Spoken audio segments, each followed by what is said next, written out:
initially called you, Yeah. how much hesitation before you said, yeah, you know what, I'm going to take this? Oh, a lot of hesitation because it was such a minefield. It was such a, Sure. it was emotionally, but I just knew that the things that I wanted to do from the original French version would make an audience cheer. Mm. And it never disappoints me that the people are so surprised by it. But Cinderella is such a strong, decision-making, action figure. She's not this sort of passive Willis, which really speaks more about the 50s and where Disney was and where Rodgers and Hammerstein were. And even Rodgers and Hammerstein still, she's got a lot of drive in her, in the lyrics especially. But yeah, I was very hesitant. But then once I said yes, I wrote a draft very quickly, and it was a very joyful experience. And you talk about it coming together quickly. Are some of the projects you worked on, are they like labors that just go on and on and on, and sometimes they just happen? I try not for it not to be labor, because when it becomes labor, I think that shows up in the writing. There has to be a certain freedom and fun to it.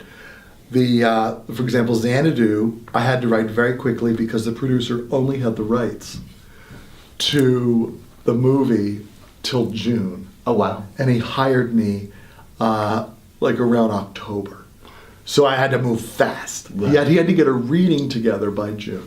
So that was fun. And then Sister Act, I was called in. There was a London version that wasn't to anyone's liking. So they had to have me come in and write a whole new book. And that, I was hired in October, and they knew, like when I got the job to write the book to Sister Act, the marquee was already on the theater. No. Like I had work to do, boys and girls. Yes. And it was fast and furious. Like the first meeting I had was with the set designer to show me the set model and tell me how fast and how slow the set pieces were, so I knew how long a scene could be. That's fast. But I loved that experience because Jerry Zaks was a brilliant director. And this was, I wrote it, and within a year after writing it, Mark Brokaw came on as director, and it just became this beautiful, perfect creative experience where everyone was just trying. You know, we knew we had something really precious we couldn't mess up. Mm. We had a responsibility with this. Sure. And right down from William Ivy Long, who's our costume designer, was visually our moral compass. We started with an integrity of just, like the first 2 or 3 weeks, we did nothing but look at pictures of things that we liked. We would come in with pictures, and it would be a picture of like a tree coming through a wall of an abandoned building. Or there was a picture of a woman running over a hill, and the trees all had real chandeliers in them. Like just goofy things that suddenly I see in the show now. Right. There was Maxfield Parrish, was an artist that I loved a lot as a kid, and I found all these picture books, and we'd come and look at the way he actually would just have trees with color in the background. So it was really, we're trying to create, it's a responsibility. Big one. You've got a charming prince. You've got to have a Cinderella. You've got to have an evil stepmother. You've got to have a fairy godmother.